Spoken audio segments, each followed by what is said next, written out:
It was good. It was good to get out there and compete against a different opponent.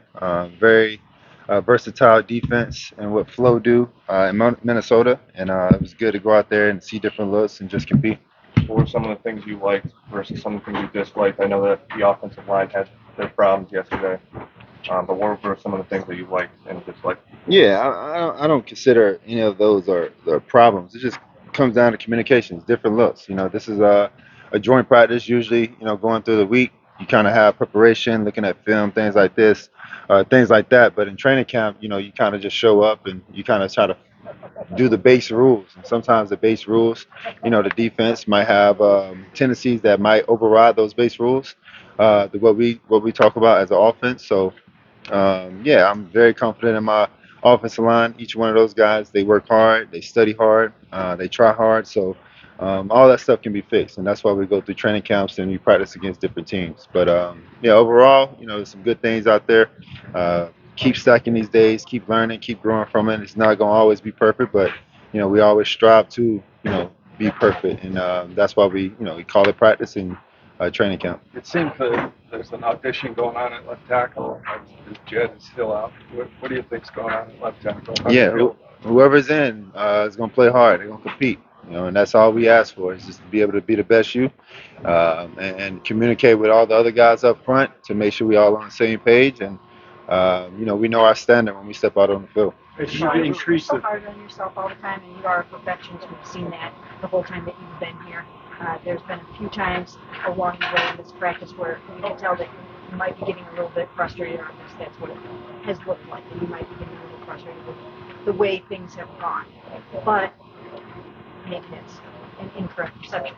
How do you feel about how it's all coming together with the season just over 3 weeks? Yeah, I think it is a incorrect perception on me. It's not that I'm frustrated or anything like that. We all show emotion, but at the same time, like we said, we always want to strive for perfect and perfection. And yeah, sometimes we might show a little shrug or head nod or things like that, but don't mean that we're frustrated. We just want to make sure we capitalize and be successful on each play, and that's what you want as a team. You don't want anything to go negative, go wrong, and no one cares about it. So, but overall, like I said before, it's just keep stacking these days, keep growing, keep learning, and that's all we can do. I think the best teams not during just training camp is ready for week one, but ready for week one and the other 16 games. And if you can continue to grow with that, that's when the best teams become towards the end of the year. We saw Jameis over here on Monday. You guys both taking me at the end of practice, and he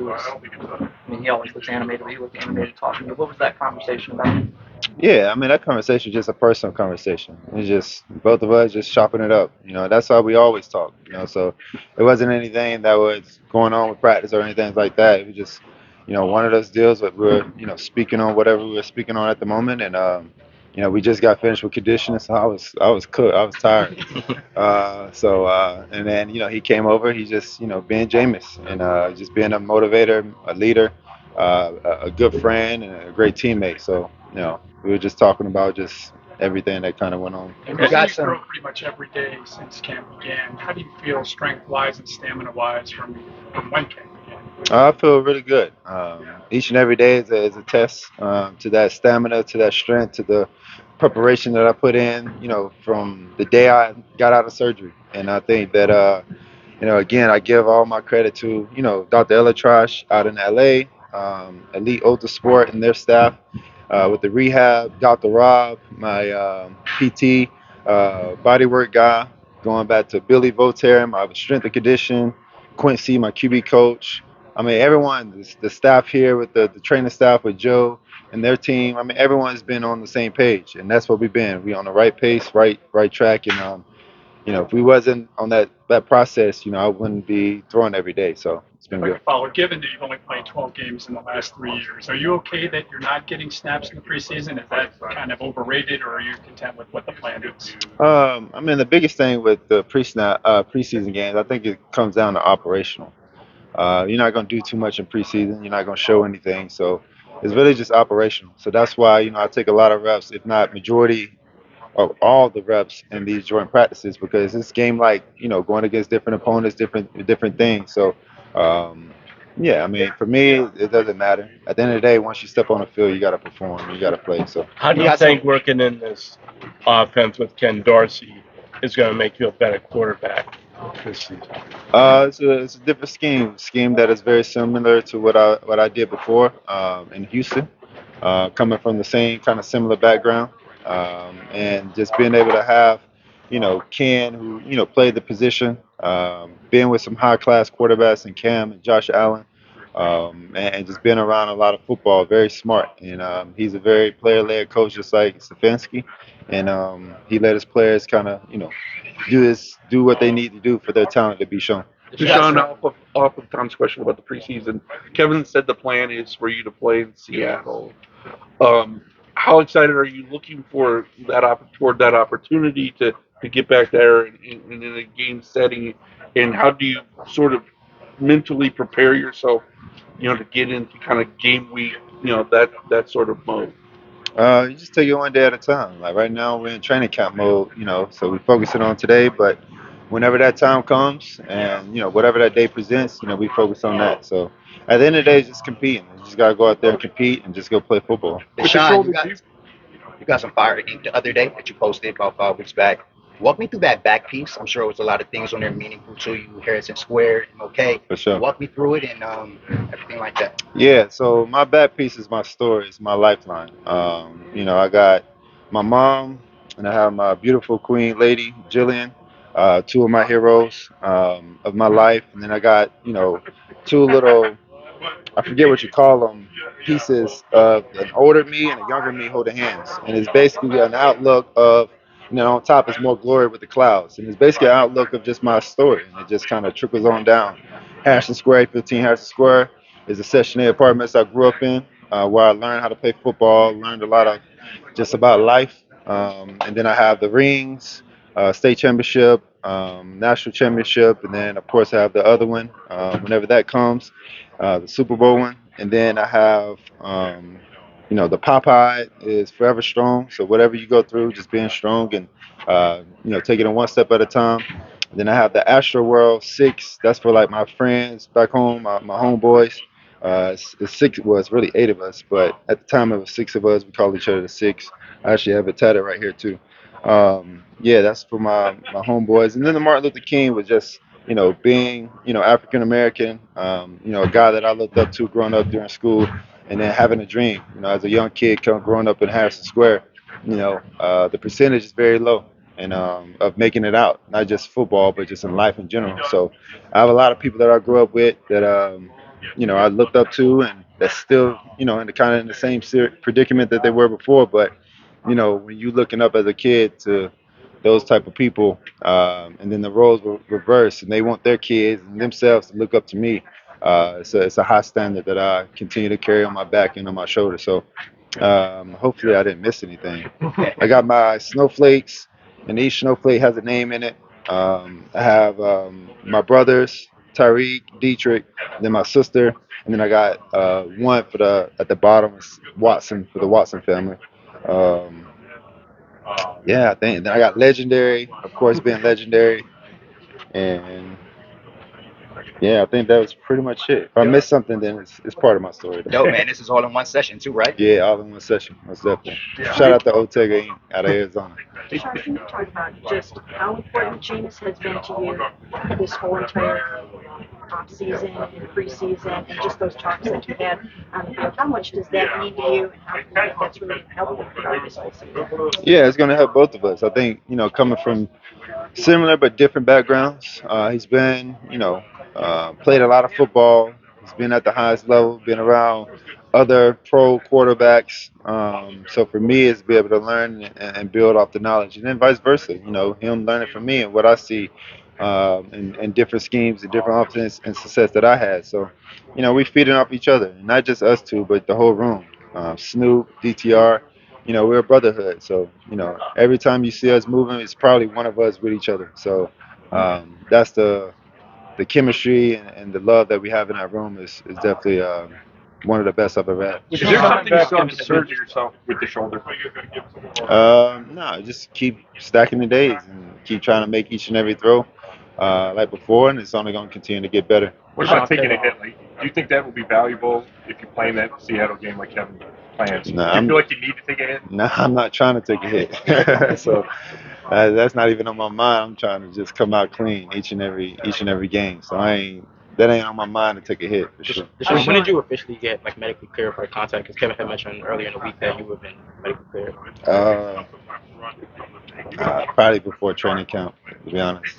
That's the communication with Joe and them. So I don't know. I just know Dr. Ella she cleared me for everything. Okay, so nobody had like come to you directly and been like, all right, you're good to go in preseason games and if like it's full contact. I mean, Joe mentioned it. I think that, like I said, that was a conversation with the front office and Dr. Elatrash. So, Joe just said, "Hey, I'm cleared." So that means, for me, it means that everything. With you going against another team for the first time in this joint practices, coming off the rehab, coming off the surgery, do you consider these 2 days joint practices important for your confidence on this comeback trip? I mean, yeah, every day is a confidence booster. You know what I'm saying? So not just going against different opponents, different teams, a great Minnesota team, but against a great defensive team too. They don't take it light on me, and I don't want them to go out there and be like, oh, Ford had a shoulder injury, so let's not, let's just take it light whenever you then. No, we all compete. We all gonna play like we gonna play in the game. So when I step on the field between those lines, I got to perform. Nothing else matters, regardless of an injury or not. So Just a couple more. How do you feel about playing under center versus shotgun? it don't matter to me, to be honest. Generally, there are some quarterbacks that are hesitant. They played a lot of shotgun to, turn their back on the defense. Can you explain why that is and how that became a non-issue for you? I guess. I mean, it's always been a non-issue for me. I play some under center stuff in Houston.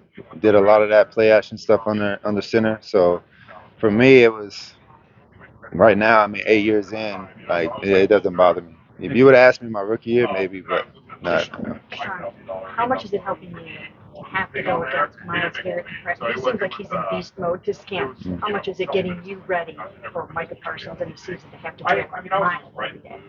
Yeah, I mean, Miles is he's the best in the world, and I think everyone knows that. So it's not just good for me, but the whole offense and our offensive alignment. If you can block Miles or try to block Miles and you learn from him, then I think you can block anybody in this league. So it's a blessing, and it's great to have him on our team and call him a teammate, and it's fun to be able to go against him each and every day. Knowing you've been in and out of the lineup, pretty much throughout training camp, where do you think your timing and chemistry is with Jerry? Yeah, it's coming along. We just got to continue to grow and continue to go. I think with everyone is just going to be able to do that. There was been limited times where I only played 12 games in the last 2 years, so the chemistry and the timing, especially with a new system, that's going to continue to grow, and that's going to continue to go as the reps continue to build up and throughout training camp and throughout the season. So it's going to be fun to just continue to have it. Knowing how competitive you are, when Kevin told you that you weren't going to be playing preseason games, was there any pushback on your part? No, not at all. Like I said, they all have a real plan for when I need to step out there, what they want to see from me. So we all talk about it. We all speak on it. Not just Kevin making that decision, and I just got to go with it. He sits me down. We talk about it. Ken is involved. AB is involved. Joe and the training staff is involved. So it's not just a one-on-one kind of conversation. It's a group. And of course I would love to play, but at the end of the day, we got to get ready for a 17-plus game season. Deshaun, off of that, Kevin talks a lot about how these joint practices, he feels that you can get a lot accomplished in those equal to a preseason game. From a player standpoint, do you feel you guys get just as much, if not more, out of days like yesterday and today as you do in a preseason game? I think you get more. I think the only thing that you don't get is like live kind of situational. As when I say live, you kind of still get those situations throughout practice, but the course of how the game is going to flow. Outside of that, I think you get more just because the defense, they don't have any type of true like kind of responsibility to if they get beat. They can try anything, they can try everything. So going into a game, third and medium, you kind of get the package smaller. But in practice, they can throw out anything because they can try and see what works for them. So It's all a building. I think these joint practices is you gotta go back to your base rules and fundamentals. Kevin said you are playing. Is that your understanding? No, that was the first time I heard that, so I don't know.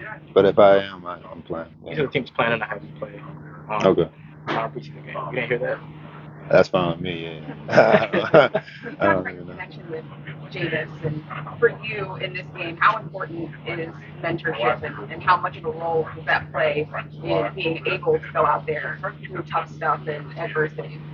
I mean, it's an everyday role on and off the field, and I think that a lot of guys, on this team, come to me and ask me different questions of what I've been through, how to handle situations, and I do the same thing, and I tell all the guys that, I'm a servant leader, so I'm always here to serve other people and help them out and try to make them and have them be the best ability they can be on and off the field. So, yeah, it's definitely huge, and I'm just going to continue to be that for all my teammates. You guys Last one. You guys are on a mission, obviously, this season.